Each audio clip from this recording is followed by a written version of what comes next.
안녕하세요. 저는 현재 한국에서 난민 신분으로 생활하는 쿠르드족 땡땡땡입니다. 이런 제가 한국에서 난민 신분으로 생활할 수밖에 없었던 이유와 현재까지 어떤 삶을 살고 있었는지 들려드리려 합니다.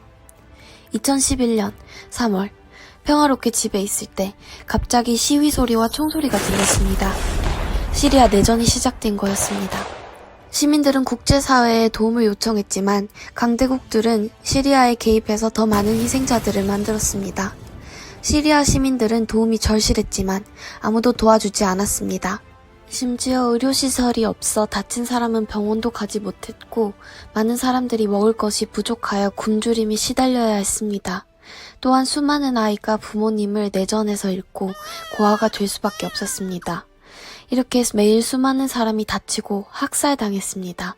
결국 부모님이 내전으로 돌아가시고 혼자 남게 된 저는 시리아를 떠나기로 다짐했습니다. 한국까지 오는 과정은 고난과 역경의 연속이었습니다. 아직도 그때를 생각하면 온몸이 바들바들 떨려서 절대 잊지 못합니다. 당시 반대 시위에 참여하다가 여권과 개인 자료 등을 모두 뺏겼습니다.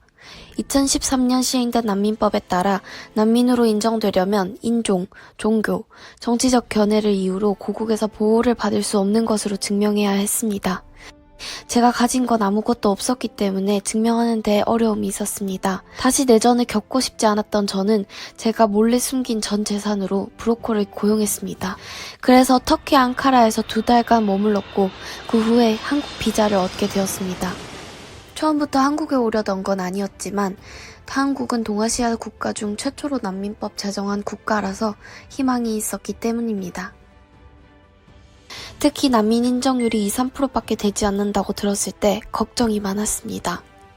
저는 인도적 체류자 지위를 받을 수 있었지만 난민 인증을 받을 수 있을지에 대한 불안감은 컸어요.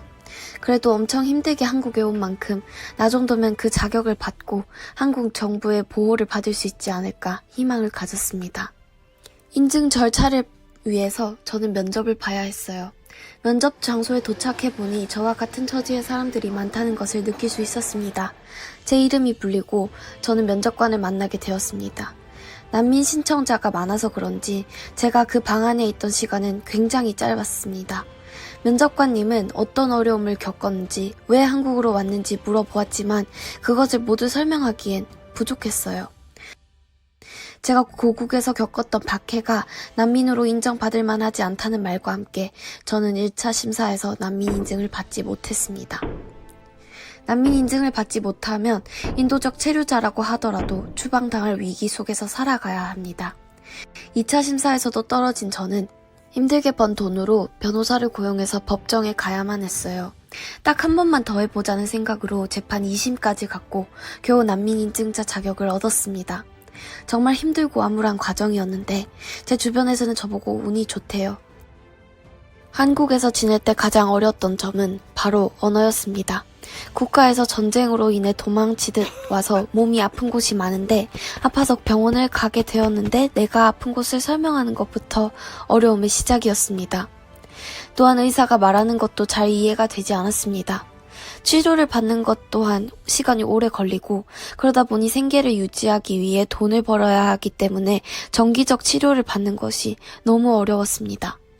또한 비용 문제에서도 받을 수 있는 혜택이 나에게 적용이 되는지, 어디에서 신청을 할 수 있는지, 의료급여를 받는 부분도 어려웠습니다.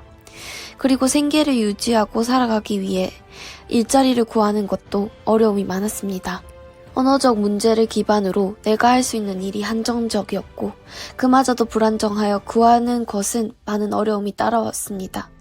그래서 어렵게 구한 식당의 일도 서빙은 말이 통하지 않아 주방에 식기를 씻는 일을 하였는데 적은 급여를 받고 일을 하다 다치는 경우가 많아 살아가기 정말 어려웠습니다. 언어 교육을 받을 수 있었으면 좋았을 텐데 지원을 받고 싶어도 어디에 어떤 식으로 도움을 요청해야 하는지 막막했습니다. 비자를 받는 과정에서 만난 다른 나라 사람들과는 알고 지내는데 그들은 여기 한국에 오기 전에 결혼을 하고 온 상태라 출산을 한국에서 하게 되었습니다. 한국에서 태어나도 그 자녀는 무국적으로 인정된다고 들었습니다. 하루는 일하다 쓰러져서 동료가 저를 응급실로 데려가 주었습니다. 저는 병원비 청구서를 걱정하기 시작했습니다. 저와 같은 난민이 의료비 지원을 신청하기 위해서는 병원에 입원을 해야 하는데 저의 경우 그러지 못했기 때문입니다. 가장 힘들었던 건 역시나 제 건강 문제였습니다.